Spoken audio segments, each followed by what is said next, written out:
Joined by Mark Stewart, Milwaukee Journal Sentinel reporter who covers the Wisconsin Badgers football team. Bucky is on a roll. They defeat Northwestern pretty handily, probably even more handily than the score indicates. A 23-3 victory to make it 3 straight wins going into this game on Saturday against Penn State under the lights at Camp Randall. And Mark, I think the first question is kind of kind of obvious, I guess, like if you have seen enough over these last 3 games that leads you to believe that this team is capable of beating Penn State, or at least giving them a really strong push. Maybe a strong push will be enough, will be considered progress for this team. But I don't know if I get that sense. I feel like they're at a point now, playing as well as they have all season long. And even though the competition hasn't been first rate and Penn State as a top 3 team will be that, I feel like they believe that they're going to win this game. They feel like they're in a position to do that. So how do you see it? What are the chances here, having seen what you've seen the last 3 weeks, that this Badgers team is ready for Penn State? Yeah, I mean, I guess to start off with, and sorry, because now all of a sudden the cat is very Oh chatty. no, we love a cat on video. That's Yeah. totally fine. Okay. But yeah, you know what? I think I mean, one, if at the start of the year, if you said this team after 7 games was going to be 5-2, I think that's where people Yeah. kind of thought they would be. Um, so I mean, as far as this week goes, I mean, I think they have a chance. It's like it seems like every week of this season, it's like there's this, this level of, I don't know, exploration where you learn something you didn't know. Like a couple weeks ago, you see Penn State go out to USC and have to come back to win that game. Similar to what USC did to Wisconsin. And I know Penn State's got a lot of talent, a lot of experience, but I mean, I do think it's going to be I shudder to say, I hope it doesn't burn me, but I think it's going to be a competitive game. I haven't figured out who's going to win yet, but I do think that what we've seen the last couple of weeks from Wisconsin, these last 3 games, it isn't just the schedule. I think that they are actually developing and they're getting better and they're playing more guys and, they're kind of, evolving like you would think, you want a team to evolve so that you can't just look at the fact that, okay, USC beat Wisconsin and Penn State beat USC. So therefore Penn State is going to beat Wisconsin. I do like, the way this team's evolving. And I think it's going to be, I think it's going to be a pretty interesting game, good game. Can they get off to a great start? That's going to be key. Get the fans into the game, get the energy, maintain that energy in the stadium, and then see what happens from there.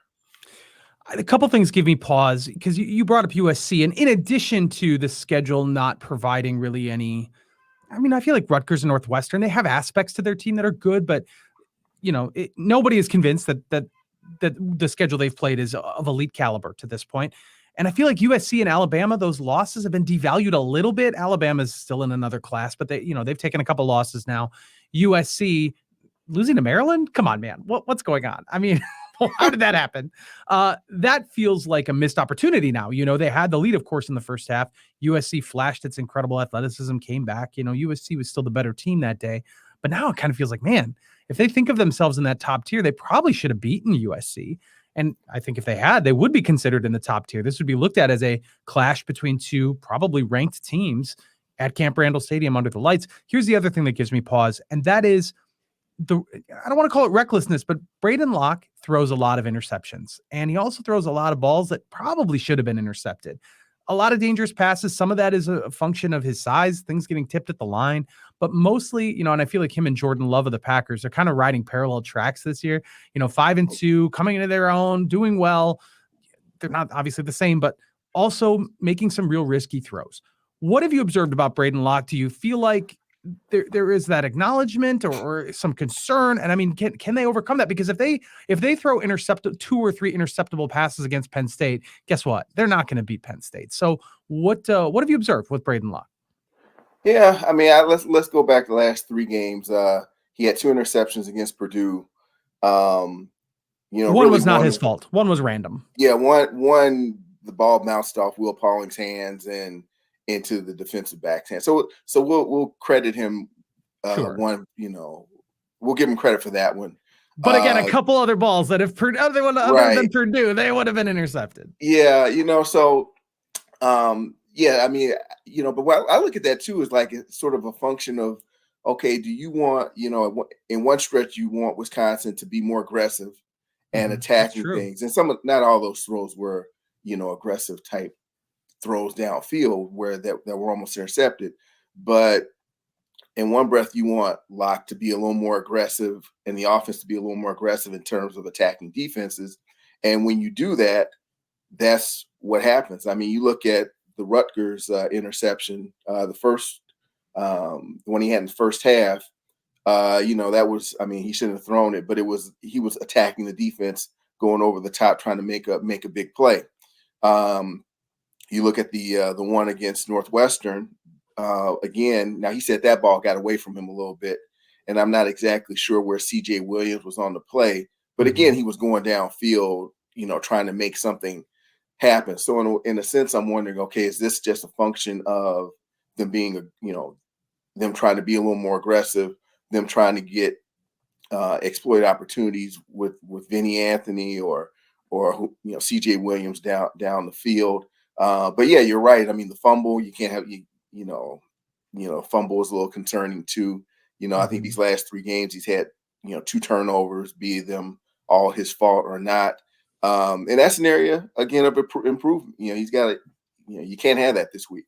Penn State is by far defensively, they're ranked 6th in the country. They got a handful of guys who received all Big Ten recognition coming back. Seems like they try to, be a little more confusing, to opponents than maybe Northwestern was. So yeah, I mean, this is going to be a test. Like I said, I don't look at this as these last 3 weeks as Wisconsin has arrived.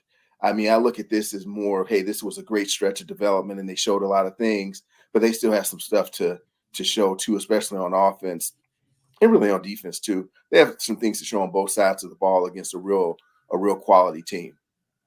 Yeah, I'm fascinated how the defense has been very good. They have not faced a quarterback like Drew Aller. I never quite know how to pronounce his name, but Aller. Definitely a different class of quarterback. So I'm curious to see, and I'm going to ask about that in a second. But before we get away from the offense, where do you kind of, I don't, rank is the wrong word here, describe for Tawee Walker, a guy who when we came into the year, we knew about the freshmen. They were exciting. There's Ches Malusi, the old veteran who's coming in, and Tawee Walker, the transfer, really kind of seized this opportunity and has really kind of been the bedrock for the Wisconsin attack. I mean, he's racking up touchdowns. He's been very, very effective, decently efficient, even though he doesn't break off a ton of runs. He's really, what was it against Northwestern? I think it was above 5 yards a carry. He's been really good. So in the pantheon of great running backs, I know it's just a few games and it's far too early to really give a sense of like what you'd compare him to, what run. I mean, is he kind of like an early Monty Ball type? Is he more of a, I don't know, how would you describe his presence here on this offense? And is he comped to any other running back or any other offense that you've seen at Wisconsin?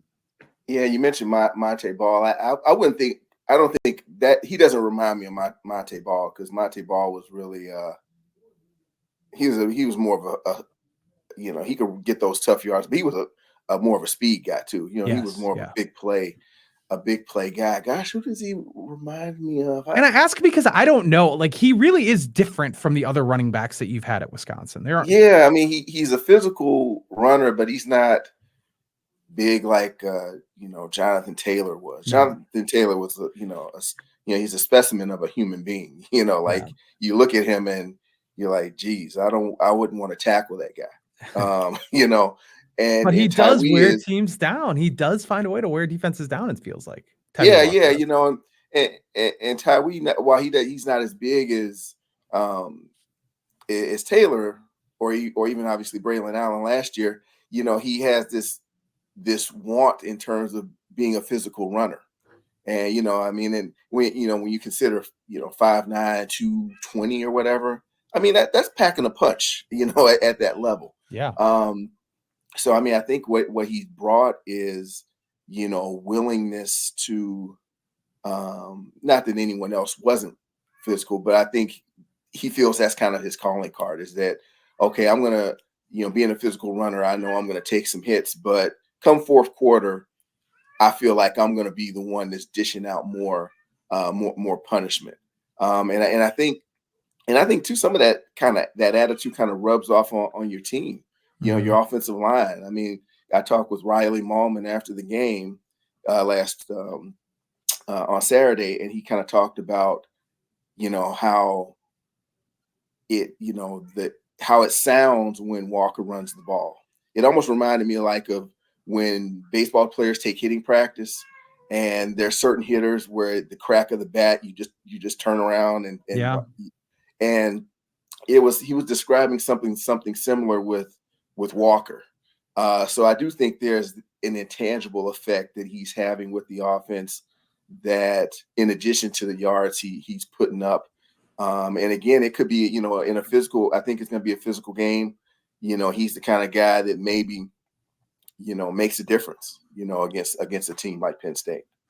Yeah, and you mentioned the offensive line. Part and parcel of Walker's success, of Locke's success, is the fact that the offensive line has been really good, and it's starting to sort of sneak in there. Like maybe they're back to being a Wisconsin offensive line after a couple of years where there were a lot of, there's question marks. It was iffy, and they seem to be doing really well with a lot of guys that have been here for a while. You mentioned Riley Mallman. Gosh, I'm drawing a blank on the left tackle. Jack Nelson. Been here for, like his 8th year. I know. I don't know what happened there. I had the first name in my head. Like, why can't I come up with the last name? But and Joe Brunner seems to have risen to the occasion, and a couple of the transfer guys that have now been here for a couple of years, they're contributing as well. So this is a pretty exciting, I think, time for them. Defensively, real quickly, who needs to step up against Penn State? I don't know if we know exactly Xavier Lucas's status, true freshman cornerback who's really been shining early on. So is there a particular group on the field that you feel like is really going to be tested here against the Nittany Lions? Well, two things come to mind. One, that defensive front is going to have to continue to play well. That defensive line, it's one of those positions that the statistics really don't do it justice, but, I've spoken to a handful of guys the last week or two, and you ask, okay, what's been kind of key to this defense's, surging in the past, 2-3 weeks. And they, multiple people have talked about how well the defensive line is playing. Yeah. But it's just one of those positions where statistics don't, they don't show. So, I mean, again, going up against Penn State, I mean, I think that's going to be an area, guys like, Kurt Neal and Elijah Hills, who's really come on. We kind of touched on him last week.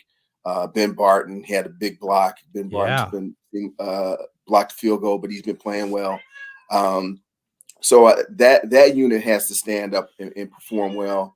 And, I also think I think the linebackers, Jake Chaney and Jaheim Thomas, I mean, I think they've been solid. I mean, I don't think we've seen like that, those, the monster game from those guys.